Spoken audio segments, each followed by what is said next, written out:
So if your match sucks now, you've got no one to blame but yourselves, Immortals. Yeah, this is what Valve had to say when they've introduced Immortal Draft back when they shipped the new Frontiers update. Fast forward to the summer of 2024 and the Immortals don't seem to be the problem this time, or at least not the Immortals who don't abuse the system. Before we start looking at its after effects and what events triggered Immortal Draft to be the absolute joke that it is today, let's look at what Immortal Draft actually is and what problems are Immortals currently facing. Immortal Draft is a matchmaking system that gives you a pool of players where the highest ranked players choose between the remaining 8. On paper, the system basically rewards you for choosing accordingly. Let that be rows, ranks, etc. This actually worked at the beginning till people have realized how easy it is to actually abuse the system, and after Crownfall got released, it became even easier to abuse the system because of 3 well-known issues. The first one is the huge rank differences between Immortals. Here's a match I've played several days ago. Try to guess the MMR difference between my elo and Nightfall's elo. If your guess is a number between 5000 and 6000, then you're correct. I am currently sitting at 8.8k MMR while Nightfall's MMR is around 14k.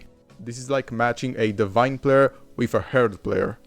Even though in terms of skill it would be more like putting an Immortal with an Archon in the same game, the difference is still insane.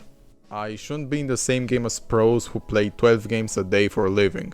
This guy's Dota knowledge is just insane. I've learned some tricks from him after getting to play with him. Shout out to all the pros or semi-professional players in this match because they're just miles ahead. The difference between them and people placed below rank 1k is just huge.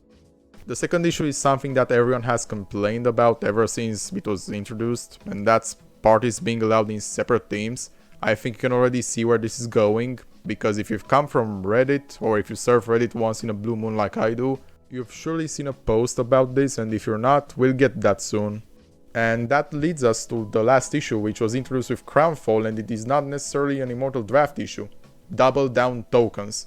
Now combine these 3 issues and you get the phenomenon called MMR Inflation in Immortal Draft. Also combine this with the fact that for some unknown reason, the behavior score does not work as intended in Immortal Draft, and you get these types of games. If you want to skip this, I'll just put a timestamp here, but I find this incredibly interesting. What we have here is a guy feeding so his friend can get an unfair advantage, which, yeah, this is not very interesting, but wait, here comes the interesting part that I wanted to cover. These are 5v5 bot games, one team double downs and the other just intentionally loses so the other team can get double the amount of MMR. What's funny is that now these teams can match up again, but this time the team that has lost the previous game can double down so the other can just intentionally lose again. This results in both teams getting a guaranteed amount of MMR from 2 relatively quick games. People would think that this is hard to do because without double downs, you'd still stay in the same position. Well, that doesn't matter anymore because you can literally buy double down tokens. Yes, you can buy them with $8, or you can get them for free if you have 15 Crownfall coins left to spare. But nonetheless, who would be desperate enough to buy these packs just to gain MMR? Right? Right? Guess what? Immortals are, because after using bots or maybe even playing these games themselves, they'll get more internet points, which means they'll look cooler and edgier than your average Immortal player who's surely going to become a professional player. Oh yeah, they can also sell these accounts and get money for it. Now I think it's the perfect time to look at the history of the leaderboard. What was the minimum MMR to enter the leaderboards in the Western European region back in 2023, right before the new Frontiers update? As far as I remember, back then I used to be stuck around that MMR threshold.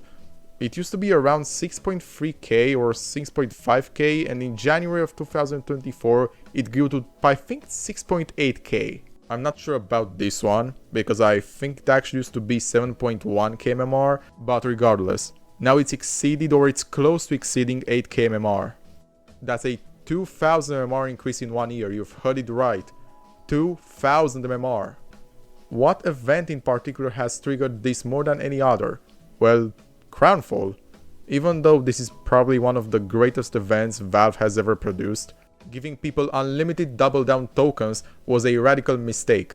This has created new ways to abuse the system and has probably found existing ways that were possible before the addition of double downs. I understand that Valve's intentions were good because in the beginning, Immortal Draft felt so much better than ranked roles. I don't exactly know the reason why, maybe it's because people didn't want or know how to abuse it. Perhaps, I don't see any other explanation for that. As for fixing it, I don't even know how to find a proper solution for that, because most of these are either not efficient or simply terrible. One thing I'd like to suggest is forcing parties into the same team, and also forcing the matchmaking algorithm to put the highest ranked party member as one of the team's leaders. And for the rest of the slots, you'd just have to pick them as remaining slots. As for double downs, yeah, I guess you can just remove them from Immortal Draft or limit them for everyone and give them something that replaces the double down tokens so they won't feel like they've got scammed. There are some people who are probably wondering why Valve hasn't solved this issue yet, and to answer that, I would just say that the Immortal bracket is a super small portion of the game's community. Valve are most likely going to prioritize giving the majority what they actually want, which is probably Ringmaster or Crown Flag free. Now, what are the general after effects that this issue has produced? 1. Getting into the leaderboards is super hard now. Immortal starts at 5.6k and the leaderboards start at around 8k. That is a 2.4k MMR difference. 2. Immortal Draft games are becoming more and more unplayable due to MMR discrepancy. 3. Some players are gaining MMR in ways that should be illegal. The number of Immortals has dramatically increased. Most of these accounts might be Smurf accounts waiting to be sold. 4. Related to 3, because people are gaining MMR way too fast, they are matched with players who are generally way better than them, not to be confused with just having bad games obviously. 5. The behavior score system not working results in virtually no punishment, this also leads to number 3.